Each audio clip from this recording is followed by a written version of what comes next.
اس سلسلے میں آپ کو حدیث پیش کرتا ہوں۔ آقا مدینہ سرور کائنات صلی اللہ علیہ وسلم حضرت جابر رضی اللہ تعالیٰ عنہ سے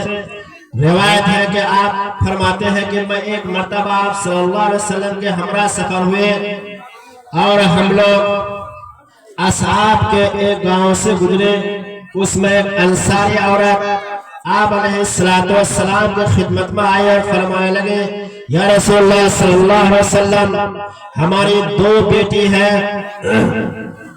اور ان کا باپ قیس بن ثابت ہے رضی اللہ تعالیٰ عنہ کہ آپ کے ساتھ غزوہ احد میں جنگ میں گیا اور ہمارا شوہر کا انتقال ہو گیا، شہید ہو گیا، مگر افسوس کی بات یہ ہے کہ ان کا چچا جو میرا دیور ہے اس نے سارا مال چھین لیا ہے اور ہماری بیٹی کو ہم کو خالی ہاتھ چھوڑ دیا۔ آپ علیہ السلام جب یہ بات سنی، یہ ماجرا سنا تو آپ خاموشی اختیار کیے، فرمایا کہ جب تک اللہ کا کوئی حکم نہیں آ جائے گا میں اس وقت تک کوئی فیصلہ نہیں کروں گا۔ چنانچہ اللہ تبارک و تعالیٰ نے حضرت جبریل امین علیہ السلام کو سورہ نساء کی آیت کو لے کر بھیجا۔ سورہ نساء یعنی عورتوں کی آیت، سورہ پوری سورت میں عورتوں کا تذکرہ، حصہ کا تذکرہ ہے۔ فرمانے لگا کہ لڑکی کو ایک حصہ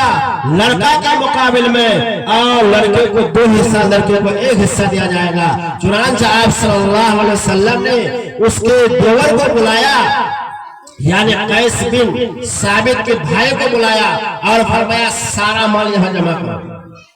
فرمایا سب مال یہاں جمع کرو۔ تمام مال جمع کیا، فرمایا 2/3 مال اس کی بیٹی کو دے دو، 8واں حصہ اس کی ماں کو دے دو، جو بچے گا یہ شریعت ہے،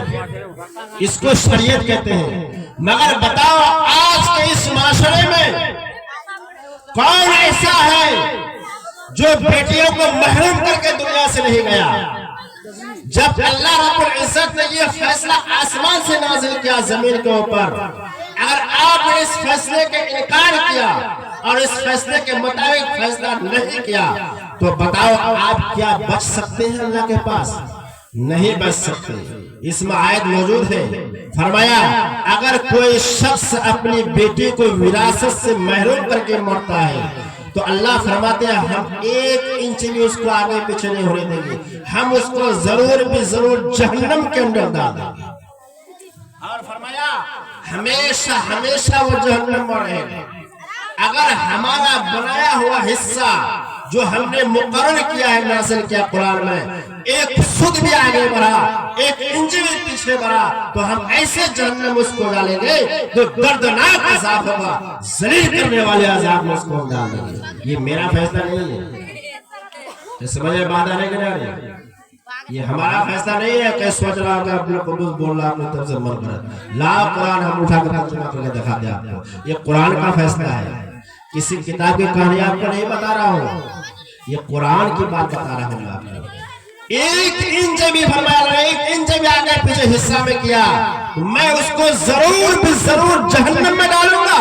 اور ایسی آگ میں ڈالوں گا کہ ذلت والی آگ ہو کر ہمیشہ جہنم میں رہے گا۔ بعد میں مفسر نے فرمایا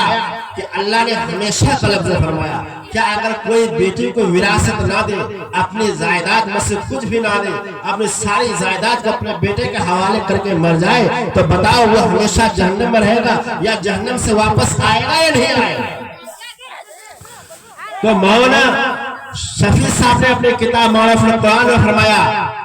کہ اگر کوئی شخص اس نیت سے بیٹی کو محروم کرتا، الفاظ سنیے گا، اس نیت سے کہ وراثت کوئی چیز نہیں ہے، وراثت کچھ نہیں ہے، یعنی بیٹیوں کا حق باپ کے حق کچھ نہیں ہے، اگر اس نیت سے محروم کر رہا ہے تو وہ کافر ہو کے مرے گا۔ سمجھے بات آ رہی؟ وہ کافر ہو کے مرے گا، یعنی اس کو جنت کبھی نصیب نہیں ہوگی۔ جیسے کافروں کے لیے جنت نہیں ہے، اسی طریقے سے اس باپ کو جنت نہیں، کبھی نہیں۔ ایک ہوتا ہے گناہ کیا کہ مر جائے گا تو اپنے عذاب بھگتنے کے بعد جنت آئے گا، مگر اس نیت سے وہ مر رہا ہے کہ جو